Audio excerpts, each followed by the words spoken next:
যত ভ্যাম আছে না বাংলায় আর এবিপি আনন্দতে সব ছাগল, তোমরা ছাগল। আরে জনতা চাইছে মমতাকে, মমতাকে ক্ষমতা আনতে চাইছে, তোমরা কে? ওর মা বহিন রেপ হলো, তোর কি হলো? হ্যাঁ, জনতা তো চাইছে ওদেরকে।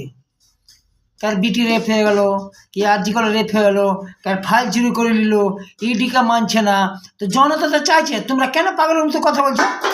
হ্যাঁ, তোমরা পাগল, পাগল থেকে পাগল।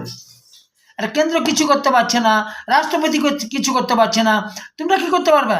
হ্যাঁ, আরে তোমরা পাগল, পাগলের মতো কথা বলছো, বুঝলে? তোমরা পাগল। না তো ইডির কাছ থেকে ফাইল চুরি করে নিয়ে পালাতে পারে? হ্যাঁ, কেন? আজ যে অফিসে বড় বড় ভাষণ দিচ্ছে, কত লোক, 10,000, 5,000, 20,000 লোক। হ্যাঁ, ওর কি হুঁশ নাই যে আমার মা বহিনকে ইজ্জত লুটে নিচ্ছে? বিচার নাই, ওর কি হুঁশ নাই? লেখ না, ও মমতায় থাকুক, এই পশ্চিমবাংলা মমতা থাকুক।